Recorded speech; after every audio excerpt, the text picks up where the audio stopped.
बात आ गई। ब्रह्मा ने जुगनू से पूछा, अब तो तुम प्रसन्न हो? बोले नहीं महाराज, रात्रि ही नहीं, वो अमावस वाली रात्रि, अमावस वाली रात्रि भी हो गई। अब तो तुम्हें संतोष हो गया? उसने कह लिया आकाश में बादल बिछाया। ये 3 शब्द है, निशि, तम, घन, खद्योत निराला। इसका अभिप्राय है चिंता ये हो गई कि सूर्य रहेगा तो हम कहां चमकेंगे, इसलिए दिन में रहे। पर रात हो गई तो उसने देखा कि सूर्य तो नहीं है, पर आकाश में चंद्रमा चमक रहा है।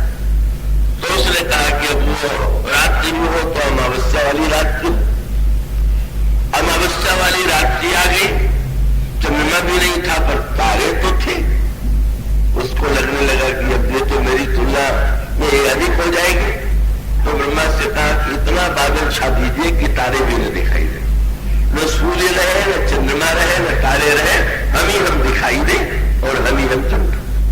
यही व्यंग है उन लोगों के लिए कि जो समाज में अंधकार फैला कर केवल अपने को चमकाने की चेष्टा करते हैं, जिनका उद्देश्य केवल इतना है कि बस समाज के अंधेरे में केवल मैं दिखाई पड़ूं।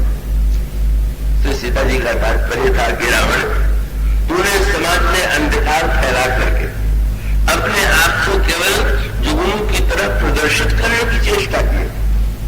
पर श्री राम तो सूर्य है और सूर्य की विशेषता तो यही है, जब वो निकलता है तो नीचे कमल खिल जाता है। और इसका अर्थ ये होता है कि बड़ा वो है जो दूसरों को विकसित करे। स्वयं विकास करने वाले तो अनेक होते हैं, पर जिसके प्रकाश में दूसरे विकसित हो जाए, दूसरों को शक्ति मिले, दूसरों को प्रेरणा मिले, वही बड़प्पन का सच्चा अर्थ है, वही बड़प्पन की सार्थकता है। पर समाज में यह बड़प्पन ये तो बहुत विरले तो कहा जा सकता है कि वो तो भगवान राम के चरित्र में ही पूरी तरह से आपको दिखाई दे। तो जब ये कहा गया जिसको सीता जी ने जुगनू कहा, यही तो पूर्व जन्म में प्रताप भानु था। यही प्रताप भानु ही तो 10 लोग बना और सीता जी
ये थी कि जिन का जो घोड़े थे उसमें प्रताप भानु का घोड़ा सबसे तेज था, मंत्रियों का घोड़ा और कम, सेनापतियों का घोड़ा और कम,